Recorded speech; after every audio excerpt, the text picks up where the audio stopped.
Canelo Alvarez took yet another step closer to undisputed status as he outpointed a game Daniel Jacobs in Vegas over the weekend to add the IBF middleweight title to his collection. In a tactical and technical fight, Jacobs began cautiously, allowing Canelo to steal the running in the early rounds. The plan backfired as the IBF champ was unable to catch the Mexican, who got the best of the ensuing exchanges and the judges' scorecards. Canelo becomes the first Mexican to hold 3 belts in one division and has a couple of exciting options open to him. There's always the 3rd edition of his rivalry with Gennady Golovkin, which is a definite possibility now that the two men share a broadcaster. But the final belt in the middleweight puzzle is around the waist of the undefeated Demetrius Andrade. And after his next fight on June 29th, he seems as keen to settle the undisputed middleweight question as everyone. To make things more interesting, Gennady Golovkin has revealed his new trainer, former heavyweight and Emmanuel Stewart disciple, Jonathan Banks. Banks has championship pedigree, having previously trained Vladimir Klitschko.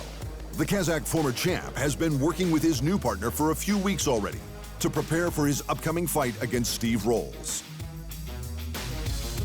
Former undisputed cruiserweight champion Alexander Usyk's highly anticipated heavyweight debut against Carlos Takam has been put on hold after the Ukrainian tore his biceps during training.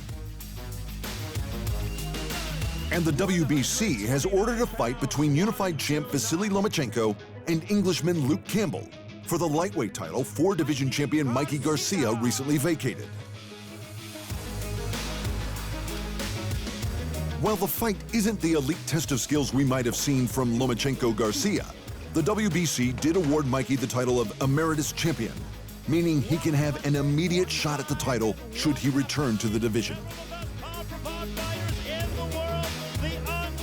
Jonathan Haggerty caused a shock upset at One Championship for Honor in Indonesia over the weekend, outpointing flyweight champ Sam A. Gyenady to steal the Muay Thai belt.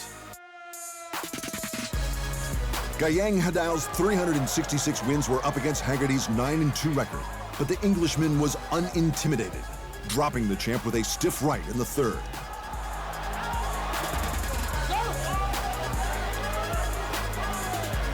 The two continued to trade right to the end of the 5 rounds, but Haggerty's advantage was enough to carry him to the decision and the flyweight Muay Thai belt.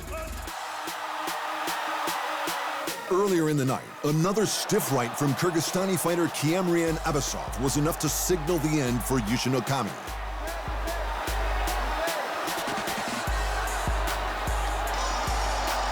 And Tan Lee's knee called time on promotional stalwart Yusuf Sadalayev's night as the Russian got caught shooting in with his head too far forward.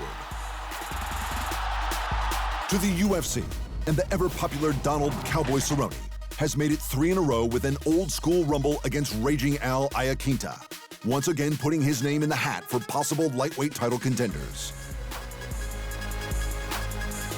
Cerrone was first to find his range and began to mainline hurt to Iaquinta, becoming the first person in the UFC to drop the smaller man in the 3rd. Al used all of his boxing talent to get close and touch Cowboy, but his face told the story of how hard it was. Heavyweight champ Daniel Cormier has floated the idea that he may have another 2 fights in his illustrious career. With the official retirement of Brock Lesnar from MMA, the first is most likely to be against former champ Stipe Miocic. And the second, DC made it clear that a trilogy with Jon Jones is the only other fight that interests him. We don't complement each other in the normal sense, but I think competitively, we make each other better, DC said. Also, we make the most money together.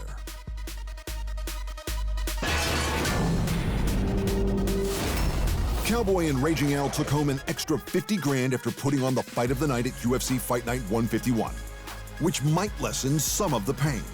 Walt Harris and Macy Shason earned performance bonuses for their stoppages. Bellator Birmingham delivered crazy finishes aplenty, with Brent Primus catching Tim Wilde in a go-go plata, and Fabian Edwards rocked Falco Neto with up kicks from the mat before finishing him with punches. Champ Iga Cabeza proved his championship quality by breezing past the ironically named challenger Carlo Caput at EFC 79 in South Africa.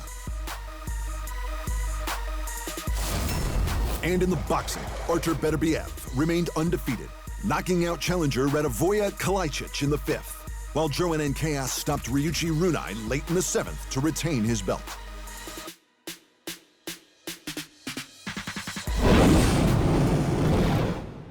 Thanks for watching, and remember, if you want more fight sports in your life, just hit the subscribe button.